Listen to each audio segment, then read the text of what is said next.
ಒಂದು ಕಾಲದಲ್ಲಿ ಸಂತೋಷಪುರ ಎಂಬ ರಾಜ್ಯದಲ್ಲಿ ನ್ಯಾಯಪ್ರಿಯ ರಾಜನೊಬ್ಬನು ಆಳುತ್ತಿದ್ದ. ಅವನಿಗೆ ದಿವಾನನಾಗಿ ವಿವೇಕಿ ಮತ್ತು ಬುದ್ಧಿವಂತ ಮಂತ್ರಿಯೊಬ್ಬನು ಇದ್ದ.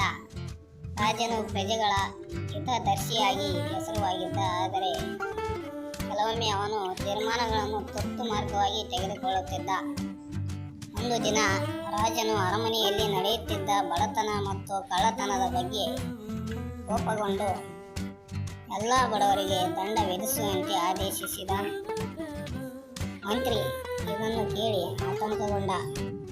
ಅವನು ರಾಜನ ಬಳಿ ಹೋಗಿ ವಿನಯಪೂರ್ವಕವಾಗಿ ಹೇಳಿದ, ಮಹಾರಾಜ, ಬಡವರು ತಪ್ಪು ಮಾಡಿಕೊಂಡಿದ್ದರು.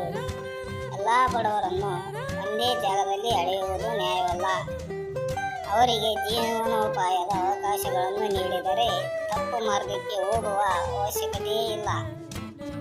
ರಾಜನು ಮೊದಲಿಗೆ ಕೋಪಗೊಂಡರೂ ಮಂತ್ರಿಯ ಮಾತುಗಳನ್ನು ಗಂಭೀರತೆಯನ್ನು ಮನಸ್ಸಿನಲ್ಲಿ ಪರಿಗಣಿಸಿದ.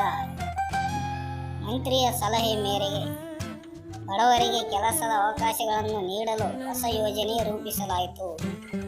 ಕಳ್ಳತನ ಕಡಿಮೆಯಾಯಿತು. ಜನರು ಸಂತೋಷದಿಂದ ಬದುಕಲಾರಂಭಿಸಿದರು.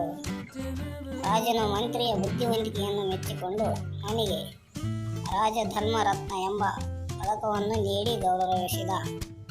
ಮಂತ್ರಿಯು ನಿರಂತರವಾಗಿ ರಾಜನಿಗೆ ಸದುಪದೇಶ ನೀಡಿ ರಾಜ್ಯವನ್ನು ಶ್ರೇಷ್ಠ ರೀತಿಯಲ್ಲಿ ಬೆಳೆಸಿದ. ಈ ಕಥೆಯಿಂದ ನಮಗೆ ತಿಳಿಯುವುದು, ಪ್ರಾಮಾಣಿಕ ಮಂತ್ರಿಯೊಬ್ಬನು ರಾಜನಿಗೆ ಸರಿಯಾದ ಮಾರ್ಗದರ್ಶನ ನೀಡಿದರೆ ರಾಜ್ಯವು ಸುಸ್ಥಿರವಾಗಿ ಬೆಳೆಯುತ್ತದೆ ಮತ್ತು ಪ್ರಜೆಗಳು ಸುಖದಿಂದ ಇರುತ್ತಾರೆ.